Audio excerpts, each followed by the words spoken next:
You're out there doing everything you're supposed to do. You water. You weed. You spend good money at the garden center every single spring. And every single August, half of those plants look like they gave up on you. The heat hit. The rain stopped for 2 weeks, and that was it. Gone. Sound familiar? Here's the thing nobody tells you up front. It's not your fault. You've just been planting the wrong plants. There's a category of perennials that genuinely does not care how hot it gets, how long the rain holds off, or how busy your summer gets. You plant them once, they come back every year, and they bloom harder every season than the one before. Today on the gardening side, I'm giving you 9 of the best, and if you haven't subscribed yet, do it right now, because this is exactly what we do here every single week. Let's get into it. Plant number 1, Black-Eyed Susan. Let's start with the plant that basically refuses to fail.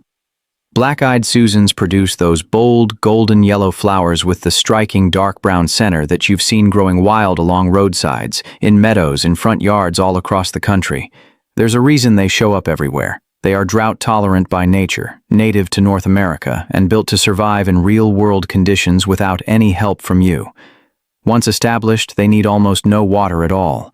They self-seed, meaning they drop seeds that sprout into new plants next season, giving you more flowers every year without you buying a single one.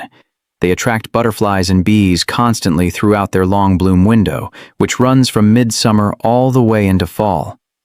Black-Eyed Susans are hardy in zones 3 through 9.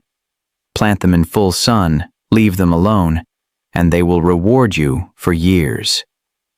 Plant number 2, Lavender. If you tend to forget about your plants for stretches of time, lavender was made for exactly that habit. It wants poor, lean, well-draining soil. It doesn't want to be fussed over. It doesn't want to be watered constantly. In fact, overwatering is just about the only reliable way to kill it. What it gives you in return is those iconic purple spikes that are fragrant, long-lasting, and genuinely beautiful.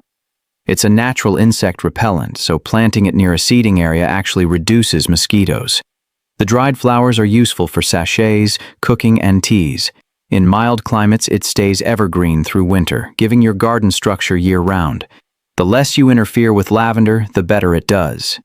English lavender is hardy in zones 5 through 9. If you're in zone 4, look for the Hidcote or Munstead cultivars, which push the cold hardiness limits better than most. Plant number 3, Sedum, stonecrop. Also called stonecrop. And this is the one I want you to pay attention to because I have genuinely never seen it die. Sedum is a succulent, meaning it stores water directly inside its thick, fleshy leaves. Rocky soil, fine. Sandy soil, fine. Full blazing sun for months with no rain, sedum doesn't even notice. The upright variety Autumn Joy is one of the most theatrical performers in the perennial world. It opens with pale pink flower buds in late summer, deepens to rich rose at peak bloom, then transitions to a warm rust bronze by fall that holds its structure well into winter. You get visual interest long after everything else has gone dormant. Sedum is hardy in zones 3 through 9. Give it sun, give it drainage, and it will never ask you for anything else. We are 3 plants in, and I promise you, the one coming up at number 7 is the plant that makes strangers stop and knock on your door to ask what it is. Don't go anywhere. Plant number 4. Russian Sage, Perovskia.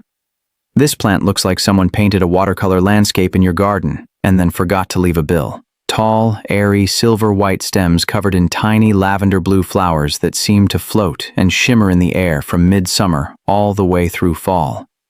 The whole plant has this misty, cloud-like quality that makes everything around it look more intentional and more expensive, and the care requirements are almost laughable.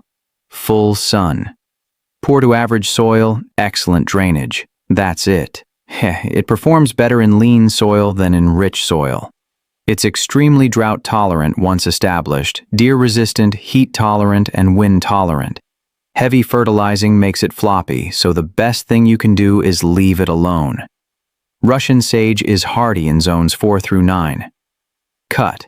it back to about 6 inches in late winter every year, and by midsummer you will have a full, breathtaking specimen that earns a comment from every single visitor to your yard. Plant number 5. Coneflower, Echinacea. If you have never grown this one, you are missing out on one of the most forgiving and rewarding plants in the perennial world. Coneflowers handle heat, they handle drought, they grow in poor soil, they attract pollinators constantly, and in fall, if you leave the seed head standing instead of cutting them back, songbirds feed on those seeds all through winter. You get garden structure and wildlife value at the same time, for zero extra effort. They're also one of the highest value pollinator plants you can grow, drawing monarchs, swallowtails, and bees in real numbers. Coneflowers are hardy in zones 3 through 9, blooming from midsummer through fall in purple, pink, white, orange, and red depending on the cultivar. Plant in full sun to light shade. Divide every 3 to 4 years in early spring to keep them vigorous and multiply your planting for free. Plant number 6. Yarrow, Phaeachelea.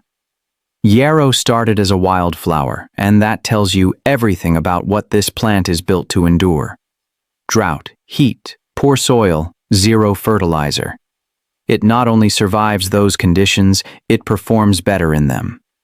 Plant yarrow in your worst, leanest, driest spot, and it will reward you with flat-topped flower clusters in yellow, white, pink, or red, from late spring through early fall. Deadhead it, and it reblooms. Leave it alone, and it self-seeds and spreads on its own. Here is the part most gardeners don't know. Yarrow is allelopathic, meaning it releases natural compounds into the surrounding soil that actually suppress weed germination. You are getting a built-in weed suppressant by simply growing it. It also attracts beneficial insects that feed on garden pests, making it doing active pest control at the same time. Yarrow is hardy in zones 3 through 9, one of the most useful plants on this entire list. Plant number 7, catmint, Nepeta. This is the one. The plant that makes a garden look professionally designed with almost no effort at all. Catmint produces soft, flowing mounds covered in clouds of small lavender-blue flowers that bloom heavily in late spring, and if you cut it back by about a third after that first flush, it comes back and blooms again in late summer. 2 full bloom cycles in one season from one simple cutback. It handles sun beautifully. It grows in poor soil. It is drought tolerant once established. It does not need fertilizing. Deer leave it alone because of the aromatic foliage. Bees treat it like a destination.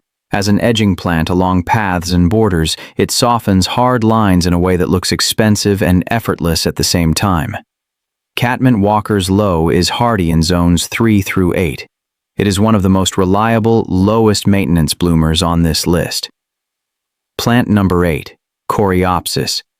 Pure, warm, steady sunshine in plant form. Coreopsis produces bright, button-like yellow flowers that cover the plant so completely you can barely see the foliage underneath. And the bloom season is extraordinary. Some varieties start in late spring and do not stop until the first frost in fall. Months of uninterrupted color from a single planting. It is extremely heat and drought tolerant. It genuinely prefers lean soil, and over-fertilizing actually reduces the number of flowers. Many modern varieties are self-cleaning, meaning old blooms drop without you doing a thing. Coreopsis is hardy in zones 3 through 9. The one thing to get right is drainage. It does not like wet feet, so if your soil holds water, amend it before planting.